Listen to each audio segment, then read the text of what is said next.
Hello, good afternoon. It's True Blue Tie here, calling from Thailand. How are you doing? For instance, it's today. It's what day are we on today? Thursday. It is Thursday. Thursday, Friday, Wednesday. Sorry, I do apologise. Wednesday. I'm getting old, so I do apologise. You probably can see now. I about the sun. Been out in the sun today, for instance. Lovely sunny day. End of the rainy season, so it's a lovely hot day. For instance, it's about 35 degrees out there. For instance, coming into the high season now. Still got a bit of a achoo. Pure and simple is that's only because it goes cold in the evenings. And for me, 25 degrees, 24 degrees, and yeah, my lovely lady, for instance, always seems to have a fan on a plum, for instance, on the and. So it always seems to go in my face, etc. And I get I do, and then because if we don't have air conditioning, I don't want air conditioning. She wants it, I don't. But anyway, so it's I say like it's a little bit sunny day, so this afternoon. So So the news yesterday again, for instance, this is like football chat all the day, all the time at the moment, isn't it? And it's all news and breaking news going on. I mean, I want to talk about for instance, what happened over the weekend, etc. But my God, well, let's talk about what's happened today, for instance, or yesterday, for instance, and depending on which time zone you're on. With Ten Hag getting sacked from United, so I've seen a lot of information about this, and I've seen a lot of media and blah blah blah. But and I was really shocked. I was listening to LB's channel at the time. He was doing a live stream with Nobbins when it came on, and Ten Hag out. Ten Hag's gone. And I felt, I feel tired. I feel I want to cry. West Ham fans were, our good friends at West Ham were bigging up originally the fact that, for instance, they beat United, and then they apologised because now Ten Hag's gone. Excuse me, I've got to get somebody. Okay, oopsie daisy. That's my Manchester City ship. Okay, so I need to put the ship in pride of place here. Put him over here, so I don't need to fall over. So my Manchester ship.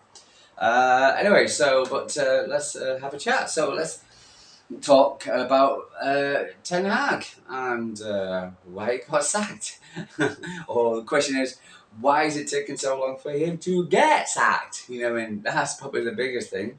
And because we've fully enjoyed watching his performances on United, or lack of performances, and his signings and his, for instance, his his signings and his tactics or lack of them, and his what kind of player football this is.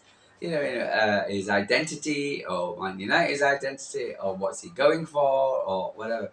It's just been, I sit here and absolutely look at shock. And it's just about them and United, and the I just but it's just been fun. It's been fun because I've been really enjoying their attempt to get Man City. But probably the reason why I was so gutted when we actually lost the FA Cup final, and I didn't stream for a couple of months, etc. Because I was so gutted. I go, how the hell can we lose to this lot? Then we realised that after the team is K-Lied, etc. So they are. So that's probably understand why.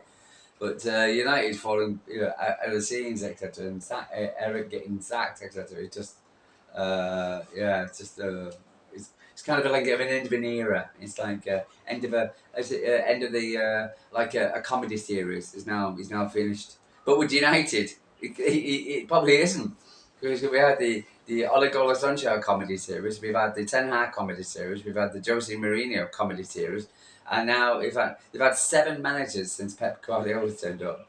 And now suddenly, who's next? Well, hey, who's next on the comedy on a comedy reel? And this is what's we just can't wait for the next installment of what's going to happen at Man United. So yeah, just wonderful to watch, and it's just you sit there and open mouth going, "You're kidding me? They're doing this." This is there, and now they've got Ineos saying, Ineos and Sir Jim, and oh yeah, they're going to win, and they stole on Murray Barada from Man City, and oh, we've got your, and I think I saw United doing a live, fans doing a live stream. Oh, they've got Omar Barada, and they got it was some great success, and we're like, who? And like it's just unbelievable. It's how low this club is sank. It's just unbelievable. It really is. The stadium's falling apart. The what's it called? They're selling raw chicken. They're for instance, yeah, they're just the players. They you can't even beat bog standard teams in Europe. They're just 14th in the Premier League, minus 3 goal difference. He's just you can't make it up. If it was in the 10 years ago, 20 years ago, or something like that, or whatever, 15 years ago, you would have said this is what's going to happen to United. Nobody would have believed you. Nobody was like, you're kidding me. You have to kid him in, and but it's just been hilarious. It's a roller coaster, and it's just lovely to watch.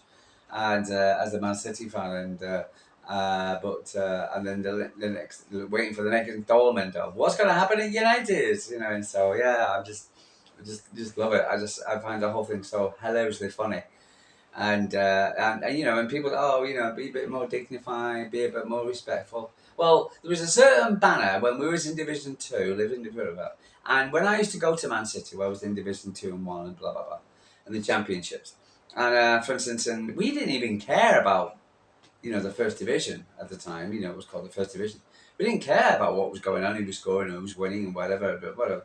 So, for instance, and even though United were winning, or Liverpool, or God knows what, I remember you sit in the pub, and the match of the day would come on, and we're like, oh, okay, coming back from Colchester or something like that, and I'd be like, and doing a pit stop in the pub or something, getting something to eat, and the match day would come on as we're driving back. And then, for instance, okay, they scored. Oh, okay, okay. We didn't care. But Old Trafford, they had this banner, and it used to tick each season. And not only that every fan knew about it, is that the stadium, the people at United, they knew about it. And it was so distasteful that, for instance, and I just find that that was just them. Like rather than actually when they needed our help. For instance, when their stadium was blown up, because if it wasn't by Man City, they would not exist today. Fact, absolute fact. And in fact, we took him in and whatever. And so when people talk about, oh, you're bitter about United, I am not bitter about United. What I'm getting is nice revenge on United, and basically enjoying the United soap opera, which is them at the moment, and they deserve it. So, for instance, so I'm not. And I said I've grown up with the United, etc. I've got my best friend at school was a United fan. I've known a lot of my United fans when I was living in Manchester, Stockport, and for instance, and lived overseas, etc. For instance, in Spain and blah blah blah, Spain and Denmark, and and I've known. So and yeah, so I've had some good debates with United fans, etc.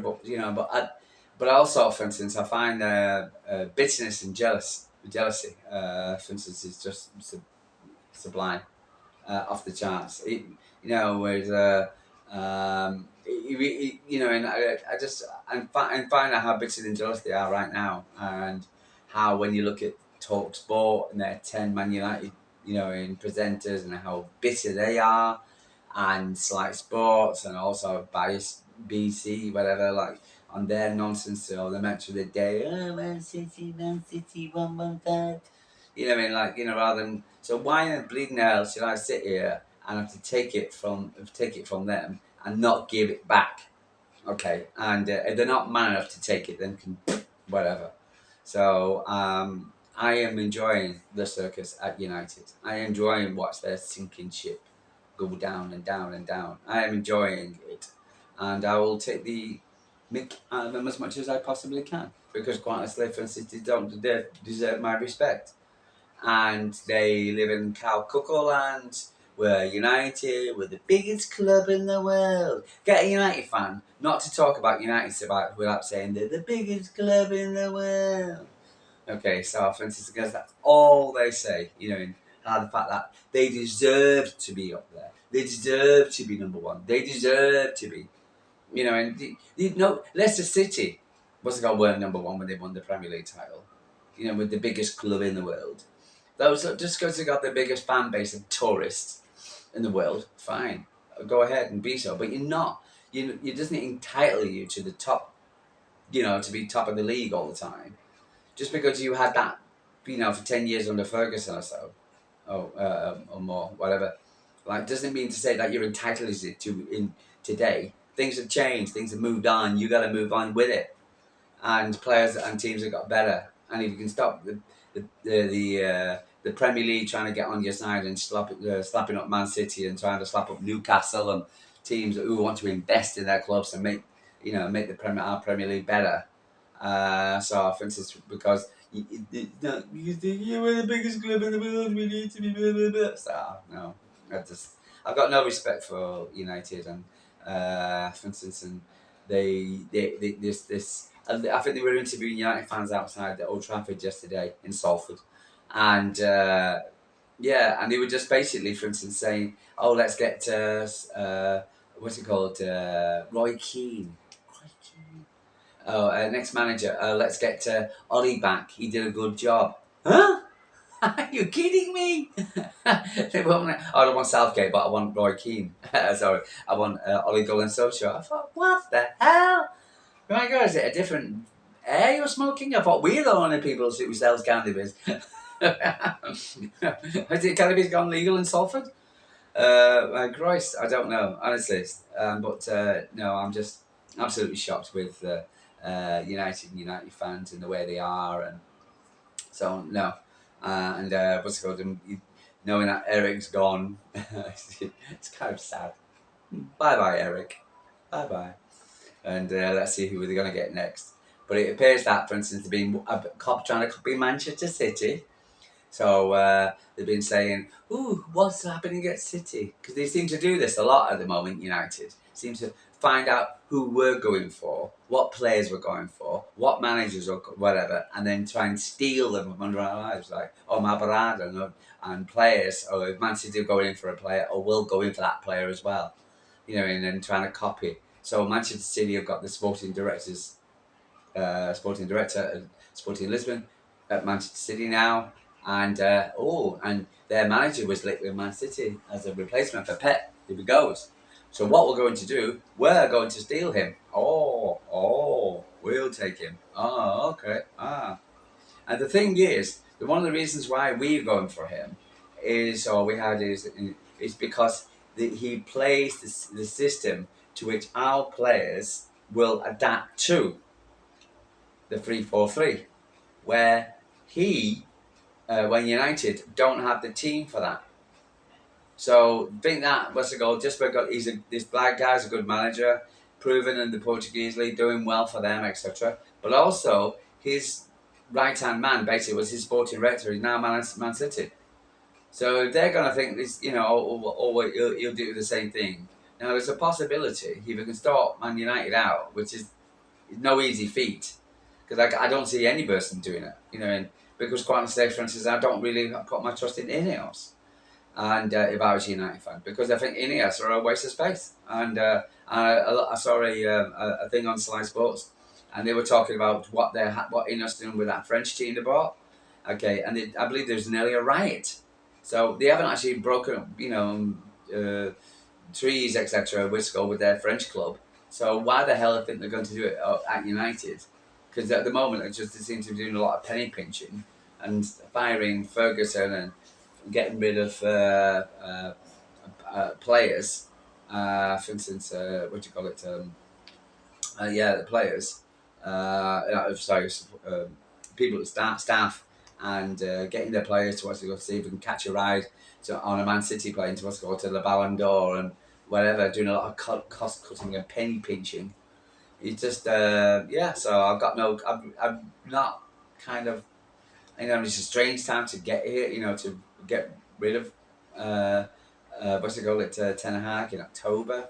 End of October. Yeah. The whole thing just stinks. It really does. And whatever. And I hope